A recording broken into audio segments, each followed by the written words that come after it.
మాజీ సీఎం జగన్మోహన్ రెడ్డి పుణ్యమా అని ఐపీఎస్ అధికారులు వరుసగా జైలుకు వెళ్తున్నారు. ఇప్పటికే 2 సీనియర్ ఐపీఎస్ అధికారులు, అది కూడా డీజీ ర్యాంకు ఉన్న సీనియర్లు జైల్లో చిప్పకూడు తిన్నారు. తాజాగా బీహార్ క్యాడర్ అధికారి సునీల్ నాయక్ అరెస్ట్ అయ్యారు. ఇక నెక్స్ట్ మరో సీనియర్ అధికారి సునీల్ కుమార్ వంతు రానుందని ప్రచారం జరుగుతుంది. వైసీపీ పాలనలో 5 ఏళ్ల పాటు రాజ్యాంగాన్ని తొక్కిపెట్టి రాజారెడ్డి రాజ్యాంగాన్ని అమలు చేసిన పాపానికి ఐపీఎస్ అధికారులు జైళ్లకు వెళ్లాల్సి వస్తుందని అంటున్నారు.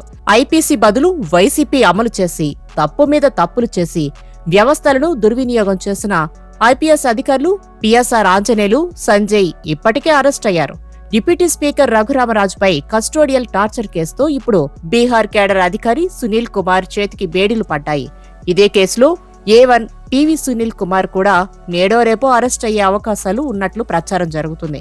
గత ప్రభుత్వంలో వైసీపీ పెద్దలను సంతృప్తిపరచడానికి నానా అడ్డదారులు తొక్కిన పాపానికి ఐపీఎస్ అధికారులు చట్టం ముందు దోషులుగా నిల్చోవాల్సి వస్తుంది. చట్టాన్ని రక్షించాల్సిన బాధ్యతను విస్మరించిన ఐపీఎస్లు అవినీతిలోనూ సరికొత్త రికార్డు సృష్టించారు. ఫలితంగా ఇప్పుడు జైల్లో ఊచలు లెక్కించాల్సిన పరిస్థితిని తెచ్చుకుంటున్నారు. జగన్ రెడ్డి 5 ఏళ్ల పాలనతో పదుల సంఖ్యలో ఐపీఎస్ అధికారుల భవిష్యత్తుతో ఆడుకున్నారు. తన క్రిమినల్ పాలిటిక్స్ ను చక్కగా చదువుకుని ఉన్నత ఉద్యోగాలు సాధించిన వారి జీవితాలను నాశనం చేశారు.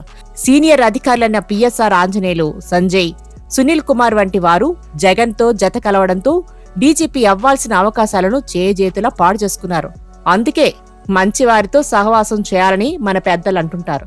35 కేసుల్లో నిందితుడైన ఆర్థిక నేరగాడు చెప్పిందల్లా గుడ్డిగా చేయడం వల్ల ఎలాంటి ప్రమాదాలు ఎదుర్కోవాల్సి వస్తుందో ఆ నలుగురికి అనుభవపూర్వకంగా తెలిసిందే. వీరి అనుభవం భవిష్యత్తు తరాలకు మంచి గుణపాఠంగా కూడా చెబుతున్నారు.